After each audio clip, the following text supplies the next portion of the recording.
ED ముందు నటి నిధి అగర్వాల్ హాజరయ్యారు. బెట్టింగ్ యాప్స్ ప్రమోషన్ కేసులో ఈడీ నిధి అగర్వాల్ ను విచారిస్తోంది. నిధి అగర్వాల్ ను ఈడీ ప్రశ్నల వర్షం కురిపిస్తోంది. 21 మంది సెలబ్రిటీల పైన ఇప్పటికే కేసులు నమోదయ్యాయి ఈ విషయానికి సంబంధించి. అయితే ఇప్పటి వరకు కూడా పలువురు సెలబ్రిటీలను ఈడీ విచారించింది. ఇప్పుడు హీరోయిన్ నిధి అగర్వాల్ ఈ కేసుకు సంబంధించి విచారణకు హాజరయ్యారు. ఈడీ అధికారులు ఆమెను పలు రకాలుగా ప్రశ్నిస్తున్నట్లుగా తెలుస్తోంది. బెట్టింగ్ యాప్స్ ప్రమోషన్ కేసులో ఈరోజు నిధి అగర్వాల్ ఈడీ విచారణకు హాజరయ్యారు. ఆ దృశ్యాలు మనం చూస్తూ ఉన్నాము. 21 మంది సెలబ్రిటీల పైన ఇప్పటికే కేసులు ఫైల్ సెలబ్రిటీల పైన కేసు ఫైల్ చేశారు.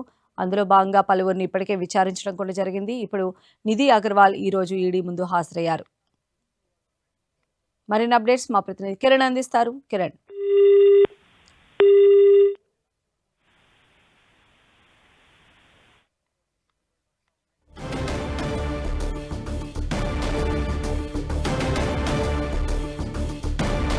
సో బెట్టింగ్ యాప్స్ ప్రమోషన్స్కి సంబంధించి ఈడీ దూకుడు కొనసాగుతూ ఉంది. మనం చూస్తున్నాం బెట్టింగ్ యాప్స్ ప్రమోషన్స్ కేసులో సెలబ్రిటీస్ అందరికీ కూడా నోటీసులు ఇచ్చారు. దాదాపు 21 మంది సెలబ్రిటీస్ని ఇందులో ఇన్వాల్వ్ చేస్తూ కేసు ఫైల్ చేశారు. అయితే ఒక్కొక్కరుగా ఈడీ ముందు విచారణ హాజరు అవుతూ ఉన్నారు. ఇప్పటికే కొంతమంది సెలబ్రిటీలు వచ్చి విచారణకు హాజరు అవ్వడం జరిగింది. వారి దగ్గర నుంచి వివరాలు కూడా ఈడీ సేకరించింది.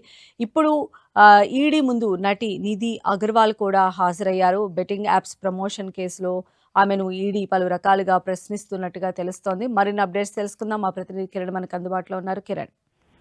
సంధ్య, బెట్టింగ్ యాప్ ప్రమోషన్ చేశారని కూడా 21 మంది సెలబ్రిటీలపై కేసు నమోదైంది. అయితే ఈ కేసుకు సంబంధించి కూడా తాజాగా అటు నిధి అగర్వాల్ కు ఈడీ అధికారులు నోటీసులు సర్వ్ చేసిన నేపథ్యంలో ఈరోజు హైదరాబాద్ ఈడీ ఆఫీస్ కి ఆమె విచారణకు హాజరయ్యారు. కొద్దిసేపటి క్రితమే ఈడీ ఆఫీస్ కి ఆమె చేరుకున్నారు. ఇక సుదీర్ఘంగా ఈ బెట్టింగ్ యాప్ సంబంధించి ప్రమోషన్ చేశారని కూడా మీద ఆరోపణలు ఉన్నాయి. ఇది పూర్తి స్థాయిలో ఇప్పటికే అటు సిబిసిఐడి విచారణ నేపథ్యంలో కూడా ఈడీ దీనికి సంబంధించిన మీద కూడా ఇటు నోటీసులు జారీ చేసిన నేపథ్యంలో ప్రస్తుతానికైతే పూర్తి స్థాయిలో 21 మంది సెలబ్రిటీల్లో నిధి అగర్వాల్ కూడా ఒకరు ఉన్నారు కాబట్టి ప్రస్తుతం ఈ రోజు ఆమెకి నోటీసులు సర్వ్ చేసి విచారణకు హాజరు కావాలంటగా పిలిపించిన నేపథ్యంలో కొద్దిసేపటి క్రితమే ఆమె ఇటు హైదరాబాద్ ఈడీ ఆఫీసు విచారణకు హాజరయ్యారు కాబట్టి ప్రస్తుతానికి ఈడీ అధికారులు ఎలాంటి క్వశ్చన్లు సంధించబోతున్నారు. ఎందుకంటే ఆమె బ్యాంకు సంబంధించిన డీటెయిల్స్ కూడా పూర్తిగా తీసుకొని విచారణకు హాజరు కావాలంటూ కూడా నోటీసులో పేర్కొన్న నేపథ్యంలో దానికి సంబంధించిన వివరాలు తీసుకుని కూడా ఆమె ఈడీ ఆఫీసులో విచారణకు హాజరైనట్టుగా చెప్పుకోవాలి.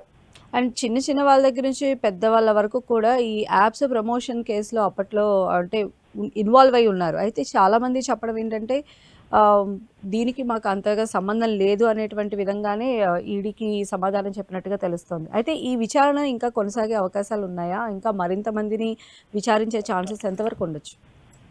ఇప్పటికే తెలంగాణ సిఐడి అధికారులు కూడా ఈ బెట్టింగ్ యాప్ సంబంధించిన బిల్లులో పలువురు తెలుగు ఇండస్ట్రీకి సంబంధించిన వారు కాకుండా ఇతర సంబంధించిన నటీనటులు కూడా వీళ్ళకి ప్రమోషన్ చేసినట్టుగా గుర్తించారు. అందుకు కొంచెం సంబంధించిన వివరాలు కూడా సేకరించిన నేపథ్యంలో పెద్ద మొత్తంలో కూడా వీరు ప్రమోషన్ చేసినందుకు కొంత వీటికి సంబంధించి కూడా ఆర్థిక లావాదేవీలు జరిగినది ప్రధానంగా వాళ్ళు గుర్తించిన అంశం కాబట్టి ప్రస్తుతానికైతే 21 మందిలో